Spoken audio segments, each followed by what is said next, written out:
Pir Shulya is a legendary figure celebrated in Kurdish folklore, his wedding a prominent annual event with mystical and communal significance.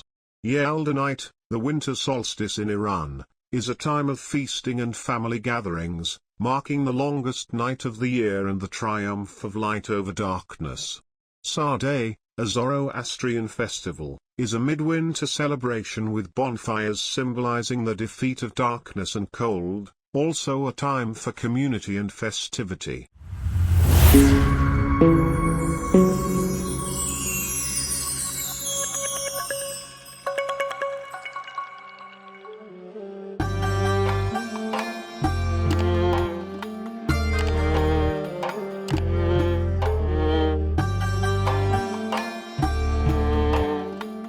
The history of ancient rituals in Iran dates back to more than hundreds to thousands of years ago. However, to this day, these rituals are still held in various parts of Iran, as wars and political and social upheavals have not allowed the ancient Iranian traditions to be forgotten. The ceremony of Pir Shulya takes place in the village of Haraman or Uraman Takt in Kurdistan, and it is associated with a person named Mustafa, who is known as Pir Shulya. The story behind this ceremony goes in the 12th century CE, Shahbahar Khatun, the daughter of Bukhara's king, who had no speaking or hearing abilities, was miraculously cured.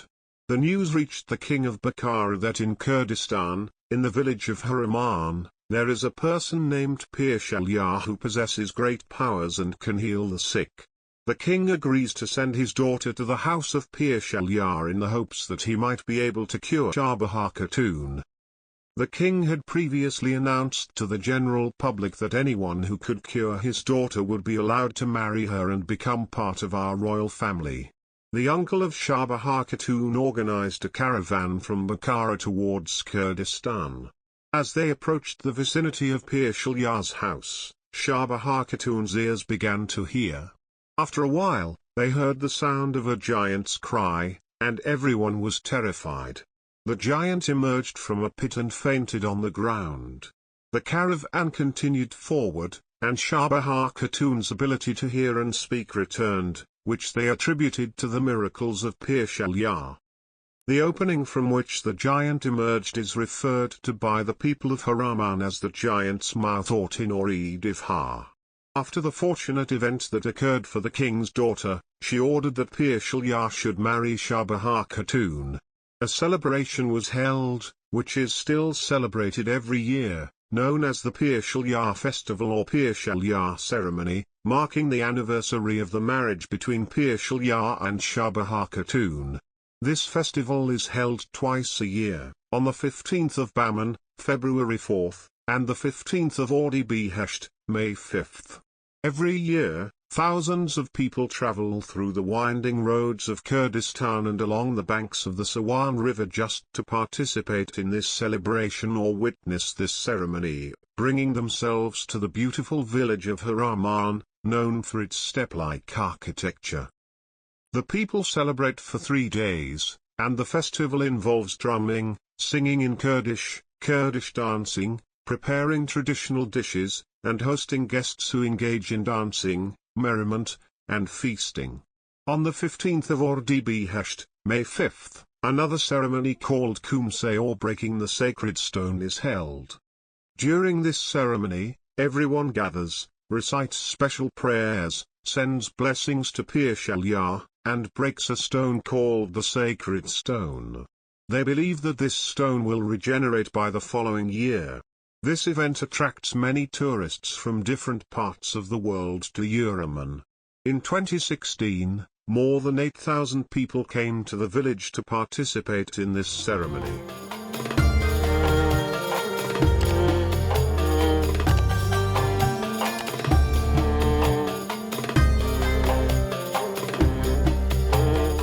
The Yalda night, or Chala night, was fully explained in the article Mithraism or Mithraism, and it was said how the Yalda night came about. It was said that the word Yalda is a Syriac word that means birth. The birth of Mer and Mithra means being invincible. According to the beliefs of ancient people, at the end of this long night, the dark forces of demons would be defeated by the light, and the sun would be reborn and grow stronger during the days. This celebration has been a long-standing tradition among Iranians and has been held since ancient times. During this celebration, people would gather at the homes of their elders, enjoy snacks, eat sweet fruits, spend quality time together, and then read the poetry of Hafez to seek insight and guidance for the future.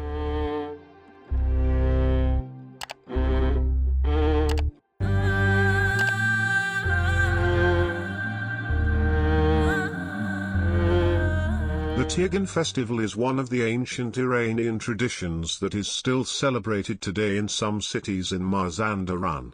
This festival takes place on the 13th day of the month of Tir, July 4th. The story of Tirgan is linked to the legendary hero Arash Kamangir, Arash the archer. On this day, Arash Kamangir is said to have shot an arrow from his bow to determine the border of Iran. This festival commemorates that act and celebrates the heroism of Arash. In Mazandaran, this festival is celebrated by visiting the homes of elders and offering hospitality with sweets and fruits. An interesting aspect of this celebration is the presence of a character known as Lal Sho. Lal Sho is an individual who dresses in disguise, wearing a costume, and anonymously joins a group of others, often holding wooden sticks or branches. They go to the houses of the local people in the city or village, knock on the doors, and then enter. This individual does not speak to anyone, which is why they call him Lal, meaning mute or someone who is unable of speaking. He takes a wooden stick and spins it around himself. Anyone who does not get hit by this stick will not fall ill in the coming year, and good fortune is wished upon them. This individual takes the stick and spins it around himself. As mentioned, his targets are two groups, unmarried girls and women who have not yet had children. He seeks to tap these individuals lightly with the stick. The homeowner comes forward and mediates, saying, "Don't hit them, I'll mediate so that this girl gets married next year or this lady becomes pregnant." They then offer fruits, sweets, and food to this mute individual and see him off as he leaves the house.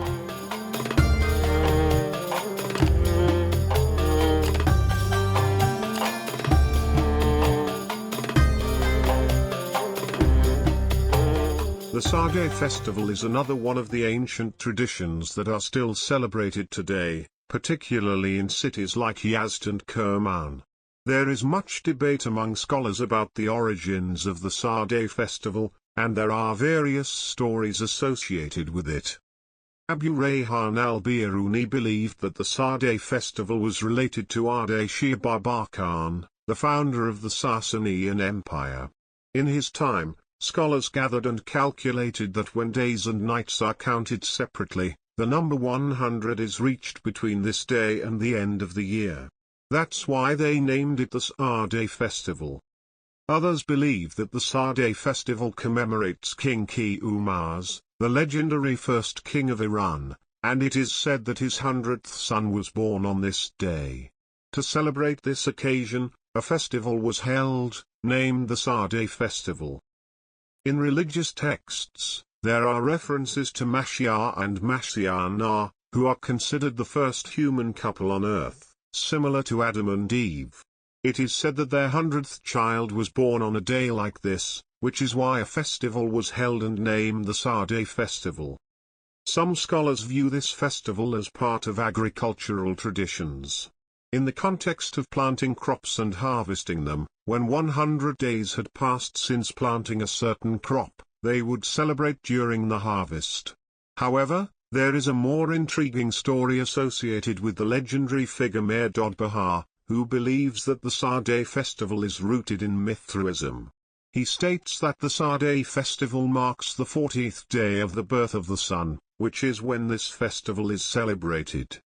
It's important to note that in most of these writings, there is no mention of fire until we come across Ferdowsi's writings.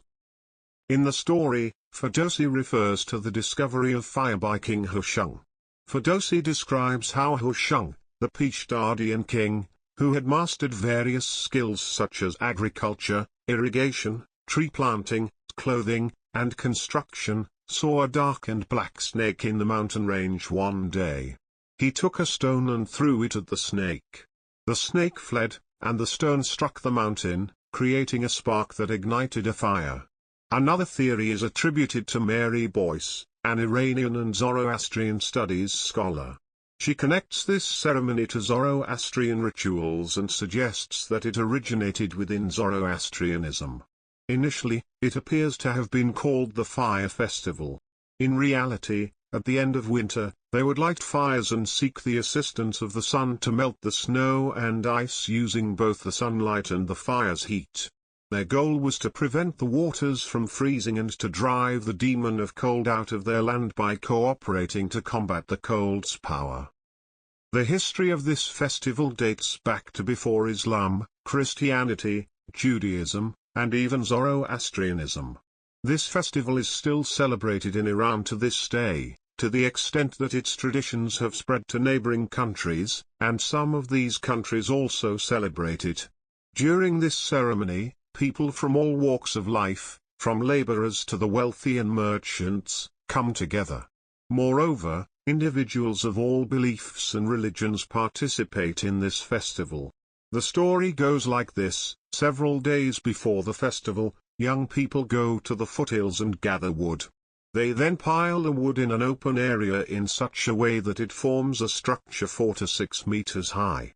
They wait until sunset, and then 2 Zoroastrian priests, holding torches of fire, enter the area. The fire they use is sacred fire taken from a Zoroastrian fire temple. The 2 priests circle the wood structure 3 times clockwise and then simultaneously ignite the wood from all 4 sides. When the fire is ablaze and all the wood is on fire, the young people join hands and dance around the fire, singing songs and poetry, engaging in dance and celebration. Then, as the fire starts to die down, they separate the fires from each other so that they are no longer very large. They continue to sing and jump over these fires. Apparently, the ashes of the fire are also highly regarded because farmers collect the ashes and believe that they can be beneficial for the growth of their crops.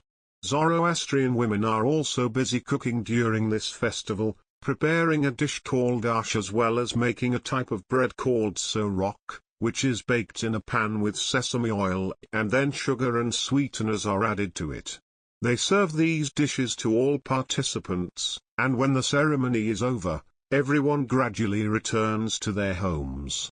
However, it seems that the young people stay there until the last flames of the fire are extinguished, welcoming the dawn.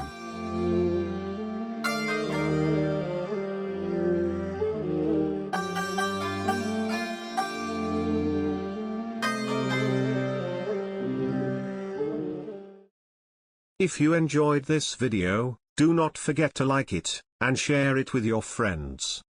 Do not hesitate to provide your view regarding this video by putting your comments below.